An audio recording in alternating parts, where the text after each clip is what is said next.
ಶಾಂಭವಿ, ನಿಷ್ಠೋಮಿ, ನಿನ್ನನ್ನು ನಂಬಿದ ನಮ್ಮಂತ ಭಕ್ತವರು ಕೂಡ ನಿನ್ನಲ್ಲಿ ಶರಣುಗೊಂಡು ಬೇಡಿಕೊಳ್ತಾ ಇದ್ದಾರೆ. ನಮ್ಮನ್ನು ಕರುಣಿಸಿ ಕಾಪಾಡು ಅಂತ ನಾನಿನ್ನಲ್ಲಿ ಭಕ್ತಿಯಿಂದ ಬೇಡ್ಕೊಳ್ತಾ ಇದ್ದೇನೆ ತಾಯಿ. ನೀ ನನ್ನನ್ನು ಕಾಪಾಡುವ ರಾಣಿ ನೀನೇ ಕೂಡಿದೆ ತಾಯಿ.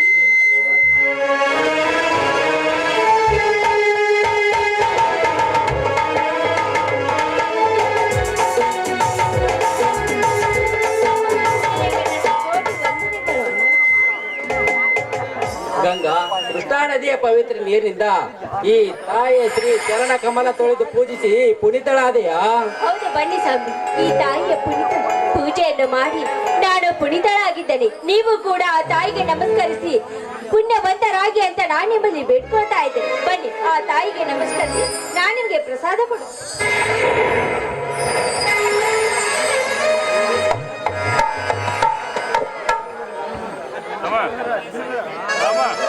ಅಮ್ಮ, ಬಣದ ಐಸಿರಿಯಲ್ಲಿ ಶಂಕರಿ ಸದಾ ಸತ್ಯ ಧರ್ಮದ ಹಾದಿಯಲ್ಲಿ ನಡೆಯುವ ನನ್ನ ಮನದಾಳದ ಮರ್ಮವನ್ನು ನೀ ಅರಿಯದಿರುವೆಯ ತಾಯಿ. ಈ ಅನಾಥ ಮಕ್ಕಳೇ ನನ್ನ ಮಕ್ಕಳೆಂದು, ಈ ಮನೆ ಆಳುಗಳೇ ನನ್ನ ಮನೆ ಯಜಮಾನೆಂದು ರಾಮಲಿಂಗ ಪ್ರವೀಣರನ್ನು ನಂಬಿ ಬದುಕಿದ ನನ್ನ ಮನಸ್ಸನ್ನು ಹೀಗೆ ಸ್ಥಿರವಾಗಿ ನಿಲ್ಲಿಸಿ ನನ್ನೊಬ್ಬಳೇ ಮಗಳಾದ ಶಾಂತಾಗಿ ಆಶೀರ್ವಾದವಿರಲಿ ತಾಯಿ. ಇದೆಲ್ಲ ಸಕಲ ವೈಭವದಲ್ಲಿ ಕೂಡ ನಾ ಬಿದ್ದರು. ಯಾಕೆ ಈ ರೀತಿ ಮಾತನಾಡ್ತಾ ಇದ್ದೀರಾ ಸ್ವಾಮಿ? ಹೀಗಾಗಿದೆ. ನಾನಿಲ್ಲದಿದ್ದರೆ ಇಲ್ಲಿ ನನ್ನದು ಎನ್ನುವುದು ಏನಿದೆ ಗಂಗಾ? ಕೊನೆಗೊಂದು ದಿನ ಸತ್ತು ಹೋಗುವ ಈ ನಚ್ಚವರ ಶರೀರಕ್ಕೆ ಏಕೆ ಈ ಸಂಪತ್ತಿನ ತಾಪ ಭರಿಸಬೇಕು? ಒಟ್ಟಾರೆ ಈ ಜಗದಲ್ಲಿ ನಾವುಗಳು ಭೂಮಿಗೆ ಬಹಳ ಬೆಳಕಾಗಬೇಕೆಂದರೆ ಇದಕ್ಕೆ ಒಂದೇ ದಾರಿ ಇದೆ. ಸದಾಶಿವ ನಾಮ ಸ್ಮರಣೆ ಗೊಯುಕ್ತ ಮುಕ್ತ ಮನಸ್ಸಿನಿಂದ ಒಮ್ಮೆ ಕಂತೆರೆದು ನೋಡಬೇಕು. ಅಷ್ಟೇ ಜೀವನದ ರಹಸ್ಯ. ಏನೆಂದು ರೀ? ಅದಕ್ಕೆ ಹೇಳ್ತಿದೆ ಒಂದು ಗಾದೆ ಮಾತಿನಲ್ಲಿ ಇದರ ಅರ್ಥವನ್ನು. ಹೆಣ್ಣಿಗೆ ಶೀಲ ಶೃಂಗಾರ, ಗಂಡಿಗೆ ಬುದ್ಧಿ ಬಂಗಾರವೆಂದು. ಎಂತ ಹಿತವಾದ ಮಾತನ್ನು ಮಾತನಾಡ್ತಿದ್ರೆ ಸ್ವಾಮಿ. ಈ ನಿಮ್ಮ ಮಾತನ್ನು ಕೇಳಿ ನಾನೀಗ ಪಾವನ ಸ್ವಾಮಿ. ಇದನ್ನು ಎಲ್ಲರೂ ಪಾಲಿಸಿ ಮುಕ್ತರಾಗಬೇಕು ಇದರ ನಿಯಮ. ಇದು ನನ್ನ ನಿನ್ನ ನಿಯಮ. ಹೌದು. ಯಾಕೆ ಗಂಗಾ? ಏನ್ರಿ ಸ್ವಾಮಿ, ಈ ಅಪ್ಪಟ್ಟದ ಚಿನ್ನದ ಮೇಲೆ ನಿಮಗೆ ಇನ್ನೂ ಸಂಶಯ ಬಿದ್ದಿವೆ? ಸಂಶಯವಲ್ಲ ಗಂಗಾ, ಸಂಸಾರದಲ್ಲಿ ನಿಯಮ. ಹೌದು, ಇರಲಿ ಬಾ. ಈ ಸಂತೋಷಕ್ಕೆ ಹಾಡೊಂದು ಗೀತೆನಾ? ಆಯ್ತು, ಹಾಗಾದ್ರೆ ನಿಮ್ಮ ಇಷ್ಟದಂತೆ ಹಾಡುತ್ತೀನಿ.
ಹೊಲದಲ್ಲಿ ಆಳುಗಳು ಬಾಳವೆ. ನಾನಿಷ್ಟು ರಾಮಲಿಂಗದ ಹೊಲಕ್ಕೆ ಹೋಗಿ ಬರುತ್ತೇನೆ.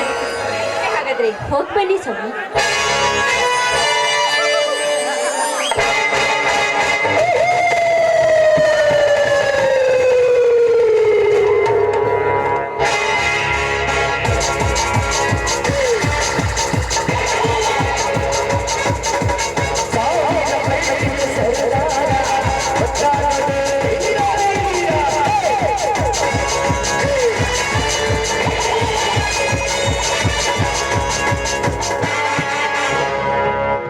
ಮಾಡ್ತಾ ಇದ್ದಾರೆ ಈ ಊರ ಧನಿಕ ಶಾಂತ ಗೌಡರು.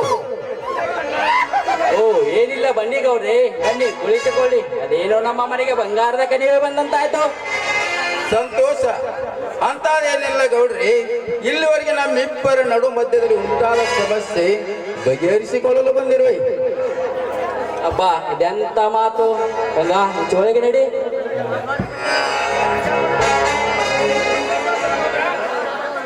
ಸಿದ್ದನಗೌಡ, ಮೂರನೇ ತಲೆಮಾರಿನ ಮಾಜಿಯವರು ತಾಯಿ ಒಬ್ಬರೇ ಆಗಿರುವಾಗ ಅಲ್ಲಿಂದ ಇಲ್ಲಿವರೆಗೂ ಹೇಗೆ ನಡೆದುಕೊಂಡು ಬಂದಿದ್ದಾರೋ ಹಾಗೆ ನಾವು ನಡೆದುಕೊಳ್ಳೋಣ. ಅದರಲ್ಲೇನಿದೆ ಸಮಸ್ಯೆ? ಇದೇ ಶಾಂತಗೌಡ ಸಮಸ್ಯೆ ಇದೆ. ಈ ಸರ್ಪವೇ ಕಾಳಿಂಗ ಸರ್ಪವಾಗಿ ಎಡೆ ಎತ್ತಿ ಆಡುತ್ತಿದೆ ನನ್ನ ತಲೆಯಲ್ಲಿ. ಕಲೆ ಎಂಬ ಬಲೆಯಲ್ಲಿ ನಿಲುಕದ ನಕ್ಷತ್ರದಂತೆ ಅಡಗಿಸಿಕೊಂಡು ಮೆರೆಯುವ ಆಳಿನ ಸಂಪತ್ತನ್ನು ಯಾವ ಹೊತ್ತಿನಲ್ಲಿ ಕೊಕ್ಕಬೇಕೆಂದು ನಿತ್ಯ ನಿದ್ರೆ ಇಲ್ಲ ಈ ರುದ್ರ ಸತ್ತಳಗೌಡರಿಗೆ. ನನ್ನ ಸಂಪತ್ತಿನ ಮೇಲೆ ನಿನ್ನ ಆಸೆ? ಹೌದು. ಮೂರನೇ ತಲೆಮಾರಿನಿಂದ ನಮ್ಮಿಬ್ಬರ ನಡು ಮಧ್ಯದಲ್ಲಿ ಹೊತ್ತಿಕೊಂಡಿರುವ ಬೆಂಕಿ ನನ್ನ ಬೇಕಾದರೆ ಈಗ ನಮ್ಮಿಬ್ಬರಲ್ಲಿ ಒಬ್ಬರು ಸಾಯಲೇಬೇಕು. ಆ ಸಾವನ್ನು ಏಕೆ ಬಸುತ್ತೀಯ ಸಹೋದರ? ಇದಕ್ಕೆ ಧರ್ಮ ಮೆಚ್ಚುವುದಿಲ್ಲ. ನಾವಿಬ್ಬರು ಕುಸ್ತಿ ಹಿಡಿದರೇನು? ಶಿಸ್ತಾಗಿ ತನ್ನ ಸೀದವೇ ಮೇಲೆ ತೆರೆಯುತ್ತಿ ಬಾ ನನ್ನ ಗೌಡಶನಿಗೆ. ಸೀದದ ಬಗ್ಗೆ ಮಾತನಾಡ್ತೀರ? ನಾಚಿಕೆ ಇಲ್ವಾ ನಿನ್ನ ಬೇಸಿನ ಬಗ್ಗೆ? ಸಾಧ್ಯವಿಲ್ಲ.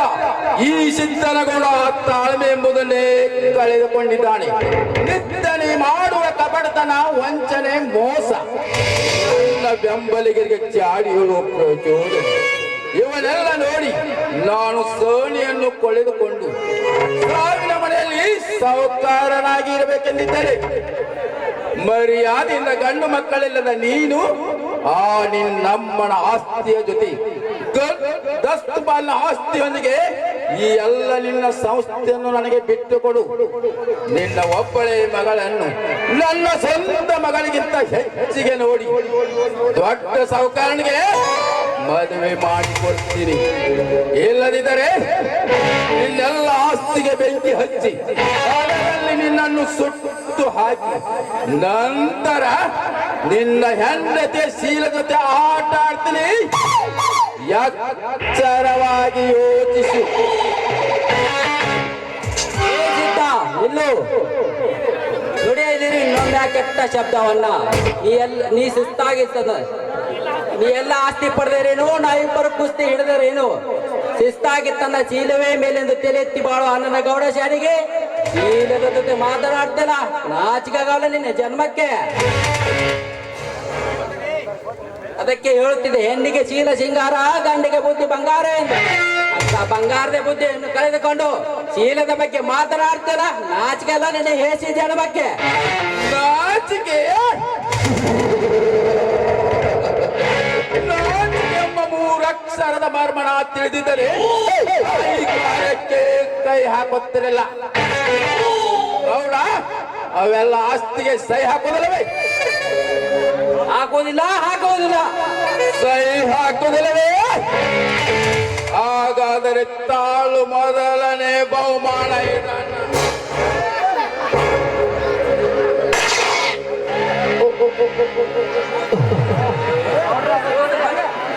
ಮೋಸ ಮಾಡಿದ್ರೆ ಸಿದ್ಧ, ನಾನಿನ್ನ ಕೊಂದೇ ತಿರುತ್ತೇನೆ ಸಿದ್ಧ.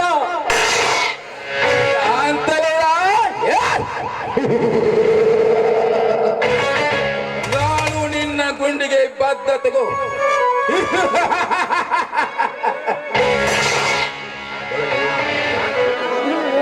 ನೀನು ಕುಂಟುತ್ತಾ ನಿನ್ನ ಮಂಟಪ ಸೇರುವುದರೊಳಗಾಗಿ ನಿನ್ನ ಹೆಂಡತಿಯ ಶೀಲತೆಂದು ಸಿಟ್ಟ ಮಾಡಿ ಅನಂತರ ನಿನ್ನ ಸೈ ತೆಗೆದುಕೊಂಡು ಹೋಗ್ತೀನಿ. ನೋಡ್ತಾ ಇರು.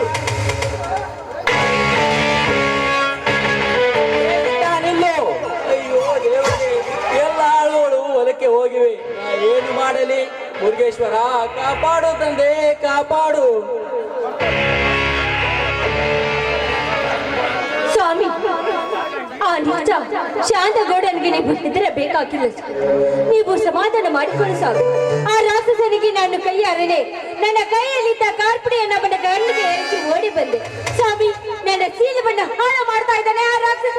ನನ್ನನ್ನು ಕಾಪಾಡಿ ಸ್ವಾಮಿ, ಗಂಗಾ, ಇದೆಂತ ಪಸ್ತಿಗೆ ಸಿಲುಕಿದೆ ನಾವು. ನಾನೀಗ ಅವನನ್ನು ಕೊಲ್ಲಬೇಕೆಂದ್ರೆ ನನ್ನ ಪಿಸ್ತೂಲನ್ನೇ ಕದ್ದುಕೊಂಡ. ನಾ ಏನು ಮಾಡಲಿ ಮುರುಗೇಶ್ವರ? ನಾ ಯಾವ ಆಯುಧ ಹಿಡಿಯಲಿ? ಹೆದರಬೇಡಿ ಸರ್, ನೀವು ಹೆದರಬೇಡಿ. ನನ್ನ ಕೈಯಲ್ಲಿ ಚಾಕು ಇದೆ. ಈ ಚಾಕುವನ್ನು ನೀವು ತೆಗೆದುಕೊಳ್ಳಿ. ಆ ರಾಕ್ಷಸನಿಗೆ ತಕ್ಕ ಪಾಠವನ್ನು ಕಲಿಸಿ. ಅದಕ್ಕಾಗಿ ನೀವು ಹೇಳ್ತಾ ಇದ್ದೀರಲ್ಲ, ಯಾರಾದ್ರೂ ಹೆಣ್ಣಿಗೆ ಸೀಲ ಸಿಂಗಾರ, ಗಂಡಿಗೆ ಬುದ್ಧಿ ಬಂಗಾರ ಅಂತ. ಹಾಗೆ ಅಂತ ನಿಮ್ಮನ್ನು ನೀವು ಕಾಪಾಡಿಕೊಳ್ಳೋದಕ್ಕೆ ಈ ಚಾಕುವನ್ನು ತೆಗೆದುಕೊಳ್ಳಿ ಸ್ವಾಮಿ. ಗಂಗಾ, ನಾವೀಗ ಆತಂಕದ ಅಳವಿನಂಚಿನಲ್ಲಿದ್ದೇವೆ. ನಿನಗೆ ನಿನ್ನ ಮಾನ ಮುಖ್ಯನೋ ಇಲ್ಲ ನಿನ್ನ ಪ್ರಾಣ ಮುಖ್ಯನೋ? ಹೇಳೋ ಗಂಗಾ. ಏನು ಹೇಳ್ತಾ ಇದ್ದೀರಾ? ನನಗೆ ನನ್ನ ಶೀಲಾನ ಪ್ರಾಣಕ್ಕಿಂತ ಶೀಲಾನೇ ಮುಖ್ಯ ಅಂತ ಕಂಡುಗಳನ್ನು ನನ್ನ ಪ್ರಾಣ ಹೋದರೂ ಕೂಡ ಹೆದರುವ ಹೆಣ್ಣು ನಾನು ಆಗಲಾರೆ ಸ್ವಾಮಿ. ನೀವು ಯಾವತ್ತೂ ಮಾತಿಗೊಮ್ಮೆ ಹೇಳ್ತಾ ಇದ್ದೀರಲ್ಲ, ಹೆಣ್ಣಿಗೆ ಶೀಲಾನೇ ಮುಖ್ಯ, ಗಂಡಿಗೆ ಬುದ್ಧಿನೇ ಬಂಗಾರ ಅಂತ. ಅದರ ಹಾಗೆ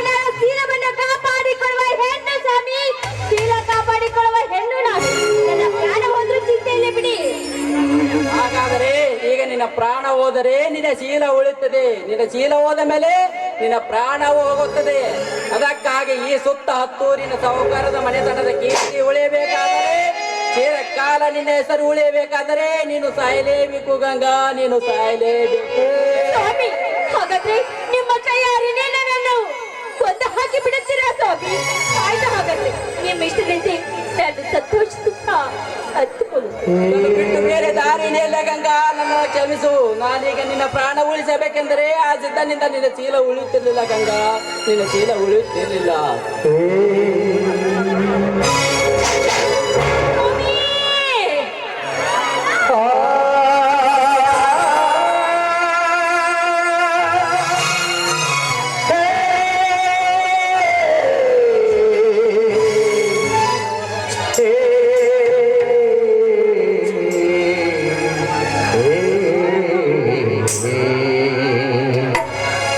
ನಗದೈ ದೈವ ಅಲ್ಲಿ ಅಳದೈ ಜೀವ, ನಗದೈ ದೈವ ಅಲ್ಲಿ ಅಳದೈ ಜೀವ, ವಿಡಿಗಡ ಬಂದು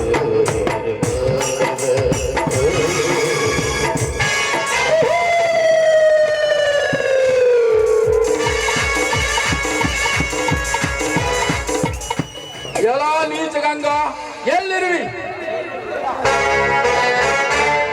ಏನಿವರ ಎದೆಯಲ್ಲಿ ರಕ್ತ? ಇವನ್ಯಾರು ಈ ಸ್ಥಿತಿಗೆ ತಂದವರು?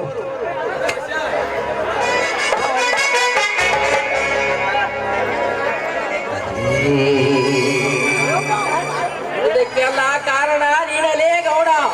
ನಾವು ನೀತಿವಂತರು, ನಿನ್ನಂತೆ ಹತ್ತಾರು ರಕ್ತಕ್ಕೆ ಹುಟ್ಟಿಲ್ಲ. ನಾನು ಒಬ್ಬ ತಂದೆಗೆ ಹುಟ್ಟಿದ್ದೇನೆ. ನಮಗೆ ಈ ಪ್ರಾಣ ಮುಖ್ಯವಲ್ಲ, ಶೃಂಗಾರ ಶೀಲ ಉಳಿಸಿಕೊಂಡ ಮಾನ ಮುಖ್ಯ. ನಿನಗೆ ಮಾನ ಮುಖ್ಯ? ಲೇ ಕೈರಿಯ,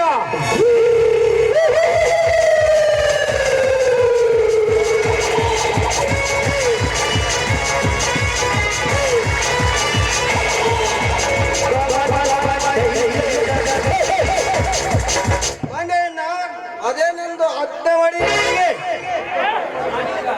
ನಾನೀಗ ದೊಡ್ಡ ಸಾಹುಕಾರನಾಗಬೇಕು. ನನ್ನ ಕ್ಷಣದಲ್ಲಿ ಸಾಯಿ ಗೌಡನ ಎಲ್ಲ ಆಸ್ತಿಗೆ ಸಹಿತ ನಾವು ತೆಗೆದುಕೋ ಖಾಲಿ ಬಾ.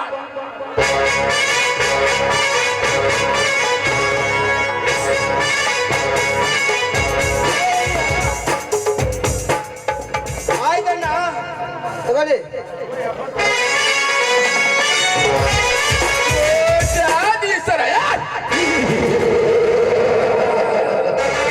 ನಾನೀಗ ದೊಡ್ಡ ಕೋಟೆ ಆದೀಸರ ಕರಿಯ. ಈಗ ಈ ಗೌಡ ಹಲ್ಲು ಕಿತ್ತ ಹಾವಾಗಿದ್ದಾನೆ. ಈಗ ಇವನು ಬದುಕಿರಬಾರದು. ಬೇಗ ನಿನ್ನ ಕತ್ತಿಯಿಂದ ಎತ್ತಿ ಬಿಡು, ಹಣವಾಗುವಂತೆ.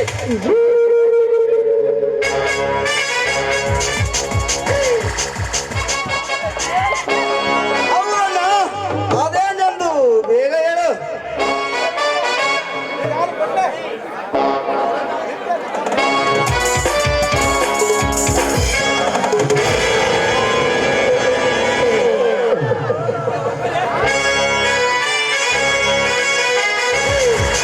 ಬನ್ನಿ ಹೋಗೋಣ.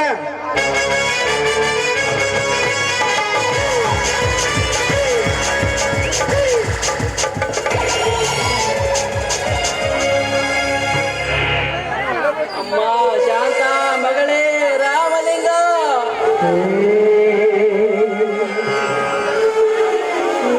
ಬಂದೆ ನನಗೆ ಬಂದೆ ನೋಡ್ರಿ, ಏನಿದೆ ನಿಮ್ಮ ಮೈ ಕೈಯಾಗ ರಕ್ತ? ಯಾರು ನಿಮ್ಮನ್ನು ಈ ಸ್ಥಿತಿಗೆ ತಂದವರು ಹೇಳಿ ಗೌಡ್ರಿ, ಹೇಳಿ. ಇದೆಲ್ಲ ಮುಗಿದು ಹೋದ ಕತೆ. ಕಾಲೇಜಿನಿಂದ ನನ್ನ ಮಗಳು ಶಾಂತ ಬಂದಳೆ. ಅವಳು ಬಂದೇ ಬರ್ತಾಳದಳಿ. ನಿನಗೆ ಯಾರು ಈ ರಕ್ತ ಭರಿಸಿದವರು ಹೇಳದಳಿ, ಅವರನ್ನು ಈಗಲೇ ಹೋಗಿ ಕೊಂದು ಹಾಕಿ ಬರುತ್ತೇನೆ.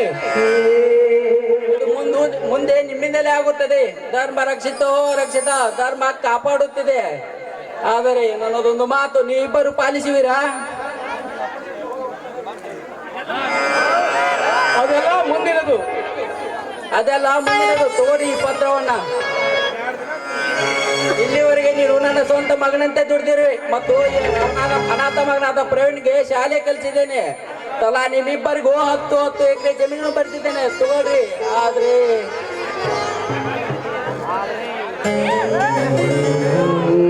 ಅಪ್ಪ, ಏನಿದೆಲ್ಲ ನೀವು ಸ್ಥಿತಿ? ನಿಮಗೆ ಯಾರು ಈ ರೀತಿ ಮಾಡಿದವರು ಯಾರು? ಹೇಳು ತಂದೆ, ಹೇಳು. ನಾನು ಅವರ ಪ್ರಾಣನ ತೆಗೆದುಕೊಳ್ಳುತ್ತೇನೆ. ಅದು ಮುಂದೆ ನಿಮ್ಮಿಂದಲೇ ಆಗುತ್ತದೆ. ನನ್ನದೊಂದು ಮಾತು ನೀವಿಬ್ಬರು ಪಾಲಿಸುವಿರಾ? ಸೂರ್ಯಚಂದ್ರನ ಸಾಕ್ಷಿ, ಆ ಪರಮೇಶ್ವರನ ಸಾಕ್ಷಿ, ಆ ಪಾಂಡುರಂಗನೇ ಸಾಕ್ಷಿ ಹೇಳುದನಿಯಾರ ನಿಮ್ಮ ಮಾತನ್ನು ಶಿರಸ ವಹಿಸಿ ಪಾಲಿಸುತ್ತೇನೆ. ಕಾಲೇಜು ಕಲಿಯುವ ನನ್ನ ಮಗಳು ಶಾಂತಾಗಿ ನೀನು ಗಂಡನಾಗಬೇಕು. ದಣಿಯರ ಮುಂದೆ ಮಾತನಾಡಬಾರದು. ಈ ಪ್ರವೀಣ ಅವಳಿಗೆ ಅಣ್ಣನಾಗಿ ಜೋಪಾನಬೇಕು, ತವರಿನ ಎಳಾಗಬೇಕು. ದಣಿಯರೇ, ಕೈ ಮುಂದೆ ಮಾಡಿ. ತಲಾ ನಿಮ್ಮಿಬ್ಬರಿಗೂ 10 ಎಕರೆ ಜಮೀನು ಬರ್ತಿದ್ದೇನೆ ತಗೊಳ್ರಿ. ಅಪ್ಪ,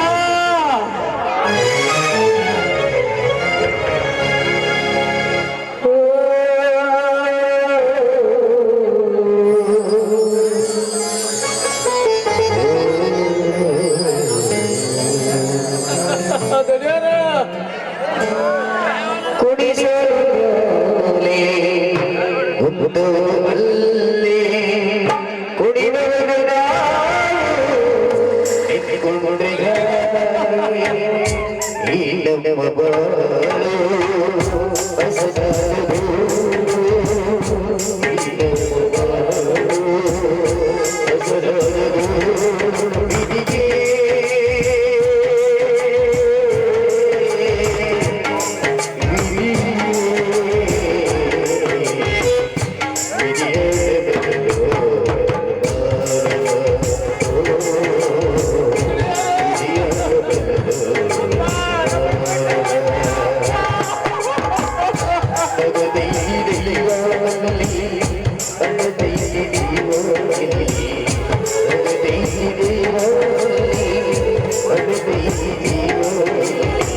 ವಿಧಿವೋ